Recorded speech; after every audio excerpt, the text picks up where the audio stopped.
दोस्तों, इस वक्त एक बहुत बड़ा सवाल है जो पूरे एशिया में खासतौर से चर्चा का मौजू बना हुआ है। और एशिया ही नहीं बल्कि अगर ऐसा होता है तो पूरे आलमी सियासत पर इसका असर पड़ेगा। वो सवाल क्या है? सवाल यह है कि क्या बांग्लादेश भी इस्लामिक नाटो में शामिल होने जा रहा है। जी हां, ये वो सवाल है, क्योंकि हालिया दिनों में ये खबरें सामने आई हैं कि बांग्लादेश सऊदी अरब, पाकिस्तान और तुर्की के दरमियान होने वाले मक्का ज्वाइंट डिफेंस एग्रीमेंट में शमूलियत पर गौर कर रहा है। यानी पैक्ट तो इन तीन मुल्कों के दरमियान हुआ है, पाकिस्तान, सऊदी अरब और तुर्की, लेकिन इस मक्का एग्रीमेंट पैक्ट में शामिल होने पर बांग्लादेश गौर कर रहा है। इस मुआहदे को बाज मुबस्सरीन गैर रस्मी तौर पर इस्लामिक नाटो करार दे रहे हैं, क्योंकि इसमें नाटो के आर्टिकल 5 जैसा उसूल शामिल है। वो क्या है वो भी आपको तफसील में बताते हैं। यानी अगर एक रुकन मुल्क पर हमला हो तो उसे तमाम अराकीन पर, तमाम मेंबर कंट्रीज पर हमला तस्वर किया जाएगा। आप देख रहे हैं न्यूज़ 18 का सोशल मीडिया प्लेटफॉर्म। मैं हूं विशाल आजम। इस बारे में अपडेट क्या है?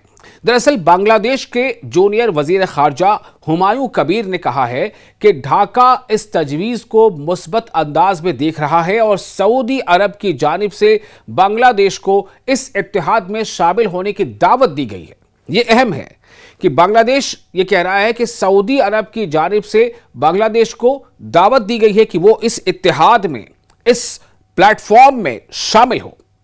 ताहम अभी तक बांग्लादेश ने बाज़ाब्ता तौर पर शमूलियत का ऐलान नहीं किया है। सवाल यह है कि इसके सियासी मानी क्या हैं, सियासी या स्ट्रैटेजिक मानी क्या हैं। अगर बांग्लादेश इस मुआहदे में शामिल होता है तो यह इसकी खारजा पॉलिसी में एक अहम तब्दीली समझी जा सकती है।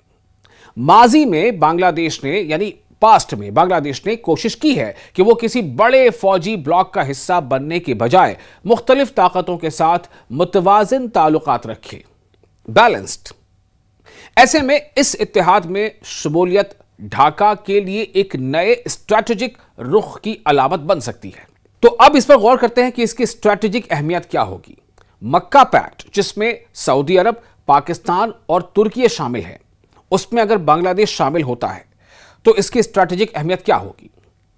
इस इत्तेहाद में सऊदी अरब की माली ताकत, तुर्की की दिफाई सनत और पाकिस्तान की फौजी सलाहियत अहम अनासिर समझे जाते हैं।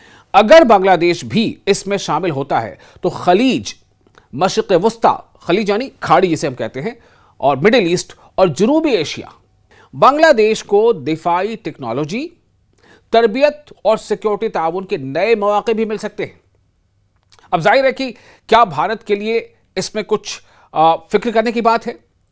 बांग्लादेश भारत का अहम हमसाया है, पड़ोसी है, और दोनों मुल्कों की सिक्योरिटी और जोग्राफियाई सियासत एक दूसरे से जुड़ी हुई है।